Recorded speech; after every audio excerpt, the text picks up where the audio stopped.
je suis le professeur Anne Goffard, médecin au CHU de Lille, virologue, professeur de virologie à la faculté de pharmacie de Lille et chercheur en virologie dans un groupe de recherche de l'Institut Pasteur de Lille spécialisé sur les coronavirus.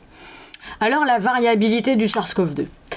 D'abord, la variabilité des coronavirus en général. Il faut savoir que la variabilité des coronavirus, c'est un mécanisme qui est naturel, qui est normal, qui est connu de l'ensemble des virologues depuis qu'on connaît les coronavirus et qui repose sur deux principes. Le premier principe, c'est la notion de mutation. On va en parler. Et deuxième principe de variation, c'est les recombinaisons. On va le revoir après.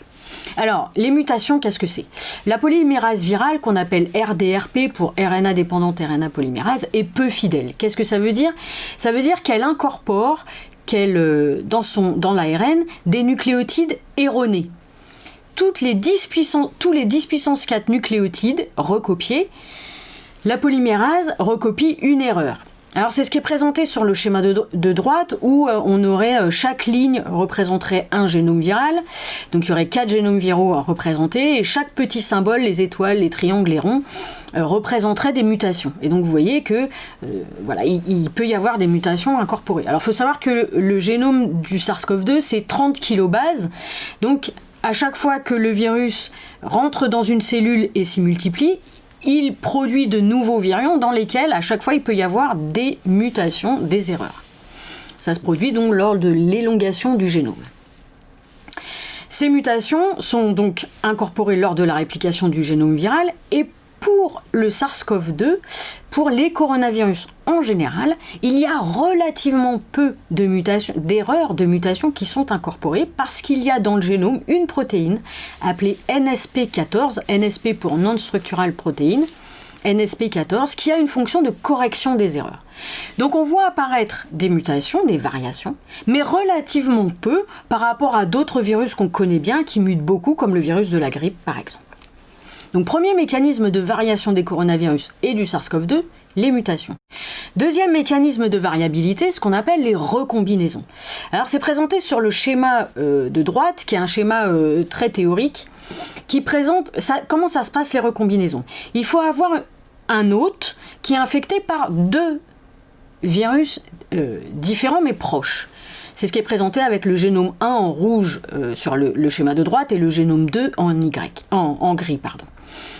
Lors de la réplication du virus, donc le virus rentre dans une cellule humaine, il commence à s'y multiplier et cette multiplication aboutit à la production de nouvelles particules virales. Lors de cette multiplication, le génome est donc recopié par la polymérase virale. Et la polymérase virale commence par exemple sur le schéma de droite à recopier le génome gris, le génome numéro 2, et puis pour des raisons qu'on ne connaît pas bien, cette polymérase va sauter de matrice. Elle va changer de matrice, elle va prendre pour matrice le génome représenté en rouge ici, génome 1. Ce qui fait qu'à la fin, on a un génome dit recombinant, c'est ce qui est présenté tout en bas du schéma, avec une partie du génome qui provient du virus gris et une partie du génome qui provient du virus rouge. Et c'est comme ça qu'on voit apparaître donc des virus qu'on dit recombinants ou mosaïques. Et c'est un mécanisme de recombinaison qui est très connu chez les virus en général. Ça marche pour le VIH par exemple. Ça a été décrit pour le VIH et c'est décrit depuis longtemps pour les coronavirus. C'est probablement ce mécanisme-là qui est à l'origine de l'émergence des coronavirus de la faune sauvage, animale, vers les humains. Encore une fois, aujourd'hui, on ne connaît pas l'origine du SARS-CoV-2. Donc deux mécanismes de variabilité du SARS-CoV-2, les mutations et les recombinaisons. Alors pour le SARS-CoV-2, donc je vous disais, les mutations, les recombinaisons, la variabilité du SARS-CoV-2, tous les virologues s'y attendent. Et on s'y attend, donc on surveille. On surveille comment? En séquençant régulièrement, en établissant la séquence du génome du SARS-CoV-2. Ça se fait par des technologies dites de séquençage haut débit. C'est des technologies qui ont été développées pour séquencer le génome humain et que nous, virologues, on applique pour le séquençage des virus. Alors le séquençage, donc le génome du SARS-CoV-2, je vous ai dit, c'est 30 kilobases, c'est pas si gros que ça, mais ça nécessite quand même des outils et des compétences de virologues et de bioinformaticiens assez particulières pour analyser ces séquences. Donc les isolats, les souches qui circulent dans la population humaine sont régulièrement séquencées et il y a une collection de séquences qui existe, qui est ouverte à l'ensemble de la population, scientifique et non scientifique. C'est collecté sur le site GIZED qui est mentionné ici. C'est un site d'une association. C'est porté par une université américaine. Alors sur la gauche, il présente des spots, le nombre de cas qui sont identifiés chaque jour et chaque semaine. Là, c'est une carte assez ancienne. Mais sur le schéma de droite, on voit qu'il propose, mise à jour en temps réel, le nombre de séquences séquencées, déposées. C'est ce qu'on appelle de la science ouverte. Et voilà, tout le monde peut accéder à ces séquences et ça permet donc de travailler, de comparer les séquences de SARS-CoV-2 et de surveiller l'apparition de mutations, d'insertions, de délétions qui entraînent cette variabilité. Alors, cette surveillance a permis de décrire, au printemps 2020, une première mutation qu'on appelle la mutation D614G, qui est présente sur une des protéines de l'enveloppe du SARS-CoV-2, la glycoprotéine S, dont on a parlé tout à l'heure. Cette mutation a entraîné le remplacement d'un acide aspartique, D, en position 614, par une glycine qu'on code G. C'est pour ça qu'on dit que c'est un mutant D614G. Et donc cette mutation a été décrite comme ayant émergé en Europe en février 2020 et ayant diffusé progressivement pendant tout le printemps 2020 pour devenir majoritaire dans la population humaine d'abord, dans la population européenne d'abord, puis dans la population mondiale. Et aujourd'hui, c'est le mutant majoritaire qui circule dans la population. Alors, quel était l'impact de cette mutation et pourquoi on en a tant parlé ? Parce que l'équipe qui a décrit ce mutant est allée voir chez les patients qui portaient ce mutant, chez qui ils avaient détecté ce mutant, ils sont allés voir un peu les caractéristiques virologiques de leur infection et ils ont constaté que c'était des patients qui avaient une charge virale, une quantité de virus présent au niveau du nasopharynx qui était plus importante que les patients qui étaient infectés par le virus non mutant. Donc ils en ont conclu que la charge virale était plus importante.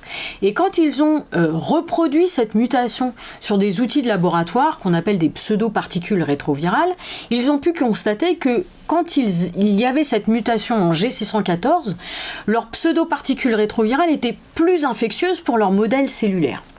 Et donc, l'ensemble de ces données, à la fois cliniques mais aussi in vitro obtenues en laboratoire, ont permis de conclure par cette équipe américaine que le mutant G614 était plus infectieux pour la population humaine.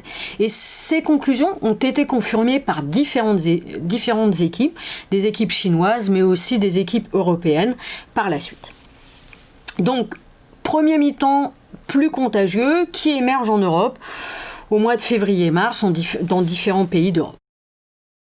Et puis, récemment, en décembre 2020, les Britanniques nous décrivent un nouveau mutant qu'on appelle le variant britannique. Alors, il ne faut pas parler de mutant, mais bien parler de variant, parce que ce variant présente à la fois des mutations, donc des changements d'acides aminés, mais aussi des délétions, c'est-à-dire des acides aminés qui ont disparu dans le génome du SARS-CoV-2.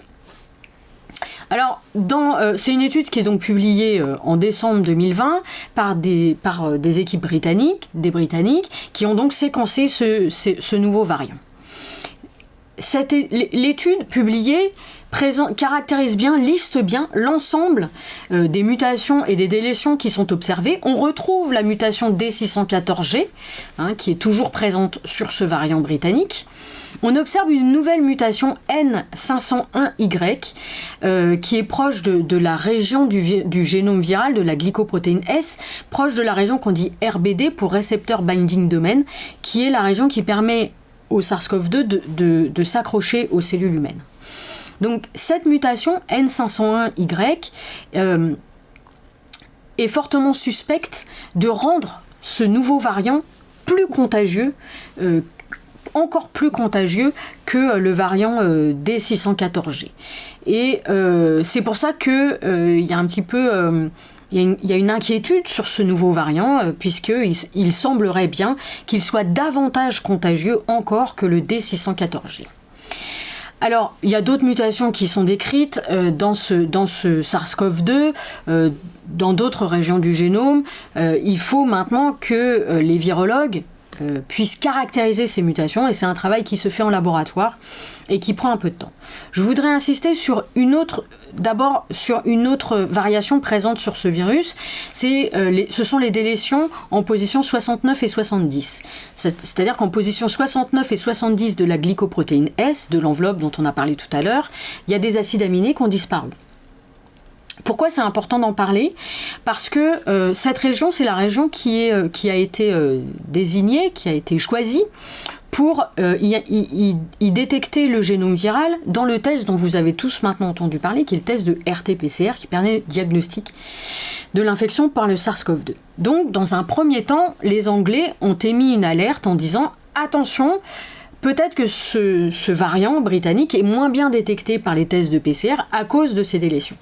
Alors il faut se rassurer, ça n'est pas le cas aujourd'hui.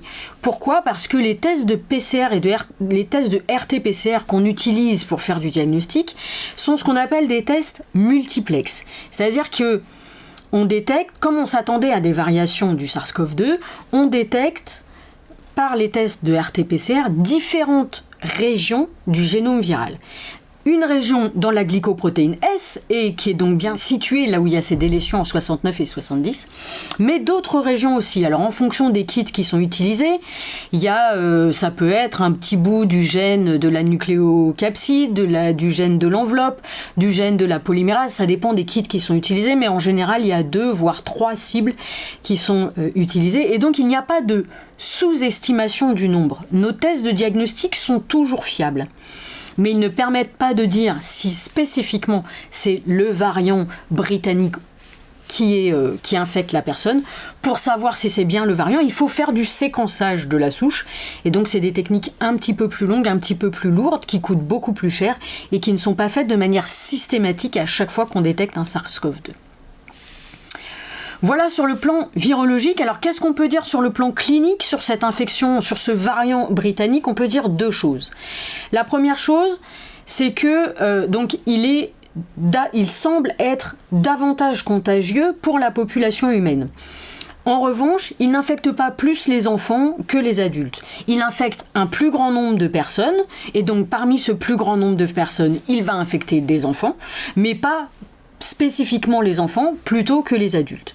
Et comme il infecte un plus grand nombre de personnes, et qu'il y a toujours entre 15 et 20% des gens qui attrapent le SARS-CoV-2 qui vont faire des formes graves, qu'il va falloir hospitaliser, voire qui vont se retrouver en réanimation, du coup, quand le nombre de personnes totales infectées est plus important, malheureusement, il y a un plus grand nombre de personnes qui se retrouvent hospitalisées, qui font des formes graves, et donc un risque de mise en tension des systèmes hospitaliers qui peut nous mettre en danger. Donc, plus contagieux, mais aujourd'hui, le 11 janvier 2021, nous n'avons aucun argument pour penser que ce variant britannique donne une maladie plus grave. Nous n'avons aucun argument pour penser que les vaccins qui sont actuellement en cours de déploiement dans le monde, ceux aussi qui sont en cours d'essais cliniques et d'évaluation, ces vaccins restent efficaces contre le variant britannique. Peut-être qu'un jour, il faudra adapter les vaccins si les variations continuent d'apparaître. Mais à la date d'aujourd'hui, le 11 janvier 2021, les vaccins actuellement déployés protègent toujours contre le variant britannique. Alors à côté du variant britannique, on nous a parlé d'un variant d'Afrique du Sud. Alors là, je vais être un petit peu prudente parce qu'il n'y a pas beaucoup de données scientifiques sur la caractérisation de ce variant décrit en Afrique du Sud. Ce qu'on sait, c'est que ce variant présente la mutation D614G, donc comme le variant majoritaire en Europe, qu'il présente aussi la mutation N501Y, qui semble rendre les variants davantage contagieux encore pour la population humaine. Il présente des délétions, mais ce variant ne présente pas les délétions en position 69 et 70 qui rendraient les tests de PCR un petit peu douteux pour certaines cibles quand ça cible la glycoprotéine S. Donc ces délétions ne sont pas présentes sur le variant sud-africain. Et puis il y a d'autres variations et délétions sur le génome du variant sud-africain qui sont en cours de caractérisation. Donc c'est un variant qui est proche du variant britannique puisqu'il partage un certain nombre de mutations et de délétions, mais il y a quand même des différences observées et puis on ne sait pas comment ce variant se positionne. Est-ce qu'il dérive du variant britannique? Est-ce que ce sont deux apparitions différentes? Ça pour l'instant, à la date d'aujourd'hui, on n'est pas capable de répondre à cette question-là. Mais on est capable de dire aussi que les vaccins protégeront contre le variant, les vaccins actuels protégeront et protègent encore contre le variant sud-africain. Voilà, donc pour conclure, les mutations et l'apparition de variations sont donc des phénomènes naturels d'évolution des coronavirus. On s'y attendait, on savait que ça allait arriver et donc on les surveille par des méthodes de séquençage. Ce qu'il faut savoir, c'est que comme vous l'avez compris, plus le virus, le SARS-CoV-2, se multiplie et plus il incorpore d'erreurs dans son génome. Donc plus le SARS-CoV-2 circule dans la population humaine et plus on va voir apparaître des variants. Donc si on veut lutter contre l'apparition de variants, on a deux outils aujourd'hui. Premier outil, le respect des gestes barrières. Le port du masque, la distanciation physique, l'aération des locaux, le lavage régulier des mains. Ça, c'est des gestes barrières qui marchent, qui ont fait la preuve de leur efficacité.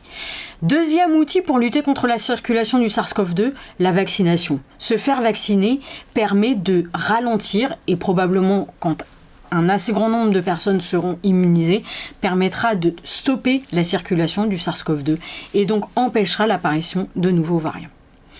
Enfin voilà, puisque je vous l'ai dit, ces variations, c'est naturellement qu'elles apparaissent. Il est nécessaire de surveiller l'évolution du SARS-CoV-2 et c'est pour ça qu'il faut pouvoir caractériser ces mutations par du séquençage dans un premier temps, séquençage régulier, fréquent des souches qui circulent dans la population humaine, mais après il faut pouvoir caractériser l'impact de ces mutations sur la réplication virale, sur la contagiosité du virus, etc. etc. Et ça c'est un travail qui se fait en laboratoire, qui prend du temps et qui explique pourquoi la science avance et que il peut y avoir, les données peuvent changer et les résultats scientifiques peuvent changer et il faut accepter un petit peu qu'on ne soit sûr de rien, en tout cas jusqu'à ce qu'on ait pu confirmer un certain nombre de résultats en laboratoire. Je vous remercie pour votre attention.